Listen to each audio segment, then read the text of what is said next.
Hey guys, good morning. Michael Bland with S.I.S Global Investigations. I was just doing a review over that incident where the Special Forces Command and the F.B.I.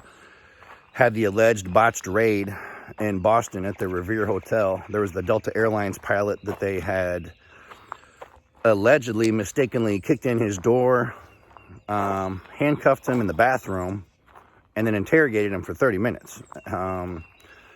And they said, and this was in the middle of the night, this was in a hotel full of guests, and they said they kicked in the wrong room and had, a role player that was one of their own guys in a different room.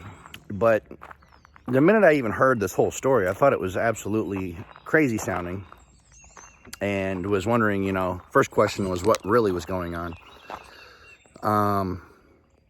First off, I've never heard of someone doing training like that in an active hotel with guests in it. Secondly, after some of my experiences with the FBI, I'm not completely surprised of anything. But then with the Special Forces Command not being able to get the right room either, and those both agencies combined, that's kind of concerning. But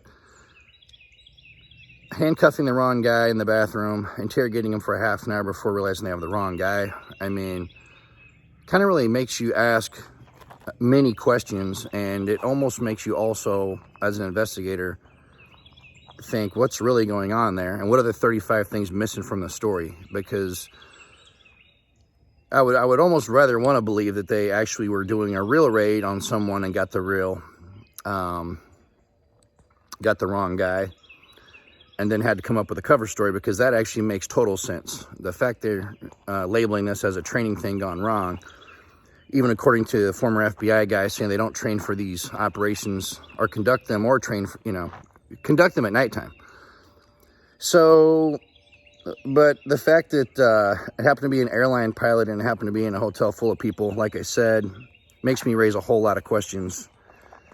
But then the excuse was they're trying to cross-train, Special Forces Command soldiers to be able to operate, in these civilian environments like this.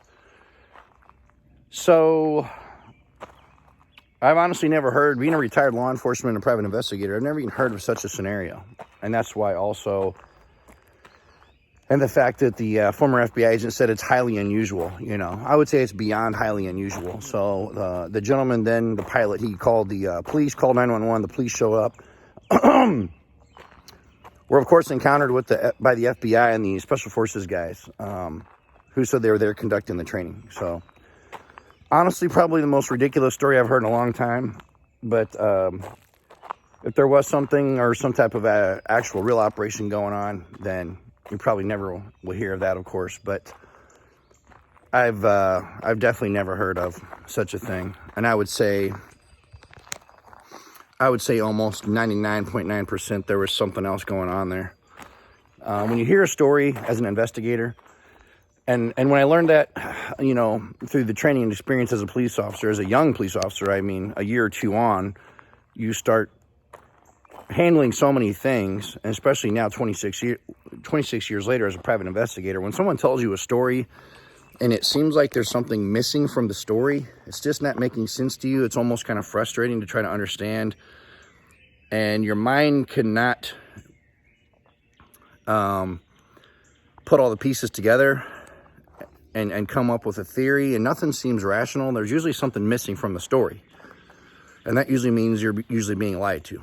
So in this case, never say never, but if this was a training thing gone wrong, then I would say then if that's the case, then everybody involved, you should definitely immediately be fired, because they're pretty concerning. If you've reached that level of experience and have those titles, then you should know what you're doing. But moreover, why you be training in an actual real hotel with guests anyways makes no sense at all, especially when the government has access to schools, buildings, old churches, shopping malls that are closed, hotels that are closed, warehouses, military bases, millions of places they could do a training exercise. Military barracks, the government has training sites and bases around the world. So the fact they have to train in the night in a hotel full of guests, I'm sorry, I don't buy it. All right, guys, stay tuned.